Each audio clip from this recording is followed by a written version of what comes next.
ಮಂಗಳೂರಿನ ಮಾತಾ ಅಮೃತಾನಂದಮಯಿ ಮಠದ ವತಿಯಿಂದ ಅಮೃತ ವೈಭವ ಕಾರ್ಯಕ್ರಮವನ್ನು ಶಾಲಾ ಸಭಾಂಗಣದಲ್ಲಿ ಆಯೋಜಿಸಲಾಗಿತ್ತು. ಮಂಗಳೂರಿನ ಬೂಳೂರಿನ ಅಮೃತ ವಿದ್ಯಾಲಯಂನ ಸಭಾಂಗಣದಲ್ಲಿ ಅಮೃತ ವೈಭವ ಕಾರ್ಯಕ್ರಮವನ್ನು ಹಮ್ಮಿಕೊಂಡಿದ್ದು, ಇದರ ಉದ್ಘಾಟನೆಯನ್ನ ಮಾತಾ ಅಮೃತಾನಂದಮಯಿ ಮಠದ ಪ್ರಧಾನ ಕಾರ್ಯದರ್ಶಿ ಸಂಪೂಜ್ಯ ಪೂರ್ಣಾಮೃತಾನಂದಪುರಿ ಸ್ವಾಮೀಜಿಯವರು ಉದ್ಘಾಟಿಸಿದರು.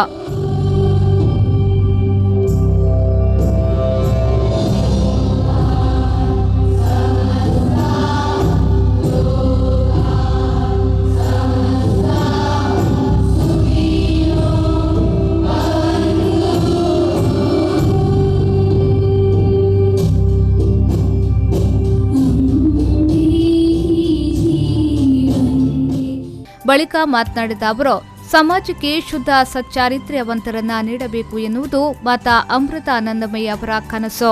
ಈ ಕಾರಣಕ್ಕಾಗಿಯೇ ಅಮೃತ ವಿದ್ಯಾಲಯ ಸ್ಥಾಪನೆಗೊಂಡಿದೆ ಎಂದು ಹೇಳಿದ್ರು. When I studied a college student, I used to spend a lot of time with the little children. Then all people used to ask, why you are playing with the small children?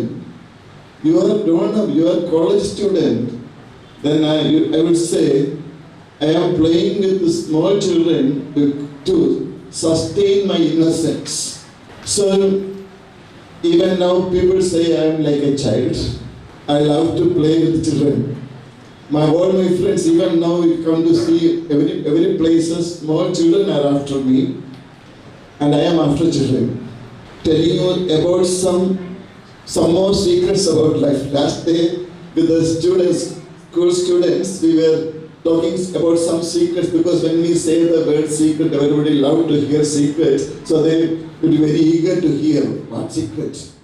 ಈ ವೇಳೆ ಮಂಗಳೂರಿನ ಶಾಖಾ ಮಠದ ಬ್ರಹ್ಮಚಾರಿಣಿ ಮಂಗಳಾಮೃತ ಚೈತನ್ಯ, Sunteck business ಸೊಲ್ಯೂಷನ್ನ ಮುಖ್ಯಸ್ಥರಾದ ವಿಜಯ್ ಮೆನನ್ ಮತ್ತಿತರರು ಉಪಸ್ಥಿತರಿದ್ದರು.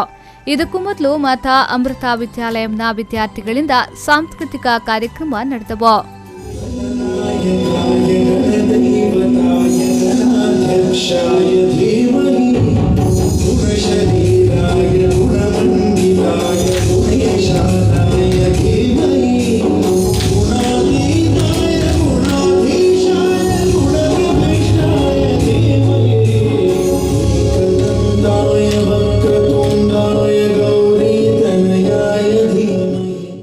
Nagesh Kaburu, ವಿ4 news 24/7 Mangaluru.